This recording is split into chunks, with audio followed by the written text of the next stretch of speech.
Hi, this is Danielle and Jonathan with Kepperling Preservation Services. I did one 3 weeks ago, but I did it on my phone and I didn't know that Zoom doesn't record on my phone. So that's a lesson learned. I guess I can't do on location. And then, for 2 weeks we had scheduling conflicts. So we're back with our preservation coffee break. It's also my birthday. Old lady. So we had a Facebook message question sent in, and feel free, if you have questions, you can Facebook message, you can send a direct message on Instagram, you can send an email to me, send a message through our website. However you want to get your questions to us, we're happy to answer them. I kind of am sad that Radio Shack had copyrighted "You've got questions, we got answers," because that's great. So anyway, the question was about shutters. So the question was specifically about where to measure for shutters, but we were talking about it while we were getting ready, and we thought maybe we'll talk a little bit more about shutters just in general. It seems to be a topic that comes up, and it's also one that fires me up. There's people who buy houses as investments to flip them in Lancaster City that have been putting fake shutters on houses that never would have had shutters. So if you're going to put shutters on your house, make sure that the architectural style would have had shutters. Usually colonials had shutters, usually Victorians had shutters, or 1700s, 1800s. Once you get into the early 1900s, less and less houses had shutters, and you can usually see the shadows of shutters even if the shutters have been removed, whether it's the hardware on the frame or the shutter dogs, which on like colonial houses would have held the door, the shutter open when it's in the open position. Down at the bottom, the metal piece that flips up and down is the shutter dog. On Victorian, sometimes they had fancier like locking kind of things on the windowsill, but you could see those also. But you would see evidence of hardware, and that's how you would know if your house had shutters originally. Don't put shutters on a house that never had shutters, please. And don't put 2x6s and up with some stain on them. That really, like that, unless you want to see me get fired up. What about windows that could technically fit them and make them look right? What do you mean? Well, a true shutter gets measured from the frame on the inside or the outside of the frame, Mm-hmm. so that when it shuts, it's shut and it sits kind of flush. Right. Modern windows don't allow for that. Technically, if we wanted to, we could put them on our house and they would look right. Right, but See, our house never had shutters. It shouldn't have shutters. There's 2 houses or 3 houses in our neighborhood that have the 2x6 shutters. But I can also argue the fact that lots of houses didn't originally have shutters; they came later. Okay, well, if your house historically did not have shutters, in whatever time period you are going to, I would not put shutters up. Also, you want to make sure your shutters match. Like if they're square on top, make them square. If they're round on top, make them round. In the Mid-Atlantic area, typically it was louvered or paneled shutters on the bottom, louvered shutters up above. For ventilation, but also then for privacy. As you go further south, it's louvered all over because they wanted ventilation all the time. I'm trying to think what else I was going to. The plastic shutters that just get. That's the other thing. Don't mount your shutters on the wall. Like, shutters are meant to close onto the window. So if you mount your shutter directly on the wall, it's never going to move, and it's not operating the way a shutter's supposed to. Well, if you buy wood ones, they also rot because they're touching the concrete, the masonry on the wall. So there's another reason. The other thing that if you're doing, if you're buying replacement shutters, whether they're custom milled or you're buying them from there's several companies that make reproduction shutters.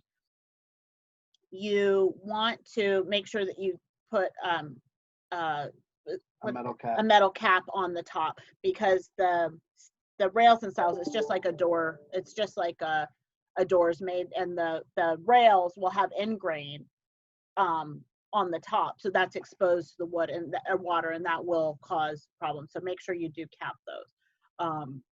It's just like flashing for your shutter, pretty much. And it gives a lot longevity to Yeah. it. Yeah. So, but the question that we had posed to us was about how to measure for shutters, and that is a more technical question than I can answer. So I'll let Jonathan explain to you how he would measure for shutters, and then also maybe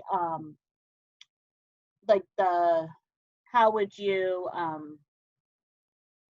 what was I thinking about? Like the measure Let's start with Okay. first the Okay. measuring of the shutter. Okay, you would measure the opening like you would do like if you're putting a door in. So you got to measure your top and your bottom of the window, and then you got to measure up the sides. So just think of it like you're putting a door on that opening in the outside of your window. So if a door won't fit in there, you shouldn't be doing it because it's going to look really But on the butchered. on the inside of the frame. Yes, on the inside of the frame, but the outside of the building. Okay. Yep. So, and then it rests in the hardware gets mounted on the frame. Yep. Okay. And then they're usually like long. They're usually a couple inches with like a pin that goes in for the older style. They can be like regular butt hinges that are long. But whatever it is, that way that when it swings open, it lays flat. Kind so it's of offset. yes. Yeah, it's an offset. It's an hinge. offset hinge so that it will kind of lay kind of flat. It'll actually leans back, but that's not an issue because what happens eventually is it just pulls forward a little bit, and that's what the shutter dogs stop it from completely swinging open or even a halfway open.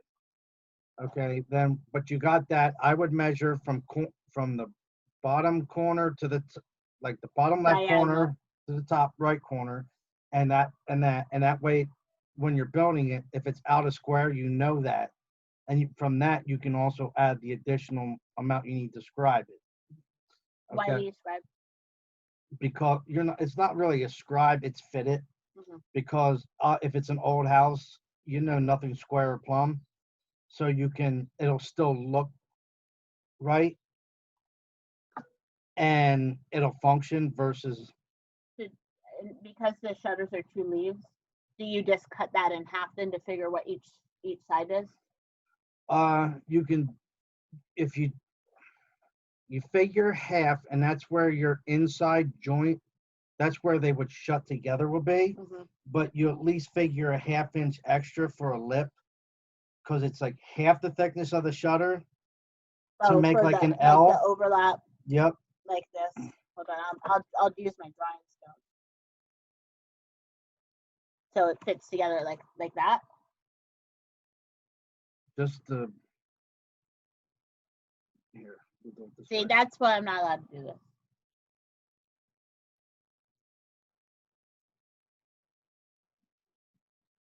So that's one shutter and the other side's the other shutter? Yep. Okay. So it will be those right there. So this side is like the left shutter, and then this side's the right shutter, and you build it 1/2 inch longer on each side so that they fit together like that. Yep.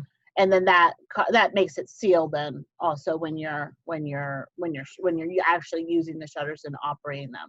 Yep. Now, if you're gonna just put on shutters that you're never intending on, you also got to figure into it when you're building it the slope of the angle of the sill. Oh, for the bottom. There is, because you're going to have to fit that. That's why I give extra for everything, and I said I could fit it, because then I can use like a bevel square. Everybody calls it an angle finder, and I've never heard it called that. Oh, I've heard it way more times than a bevel square, trust me. And then you can actually get the exact angle of the sill, and then make it fit to that angle with a little bit so that it ain't going to catch and rub. And that's so it's a little bit longer than just right at the up against where it's going to rest. Right. So you got to figure in that little bit of extra, which is usually a 1/2 inch. And that also. But that varies. Yeah. And that's if you're going to build like traditional authentic shutters that you're going to open and close. Well, you don't you do it the same way, even if you want them to be just there to look like they work. Yeah. And you don't have to go through all the fitting and stuff, but they would look the more accurate, even if they weren't being able to be open and shut. Right, but you still But, don't yeah. mount those to the wall. No, you still use, hinge 'em and you everything. still do shutter hardware. You just might not have to take the time of it on the install. Yep. Okay, very good. Did you have anything else you want to say about shutters or fitting them?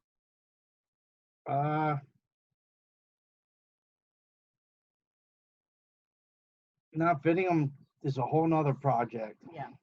That's like hanging a door, hanging a little door. Yep. Yeah. So, okay, well, very good. Well, thank you. Thank you for watching our coffee break. Really, if you have questions, we're happy to answer them. Thanks for sending this question in. If you need more clarification or more help, let us know, and we'll definitely be happy to do that. Have a great week. Thanks.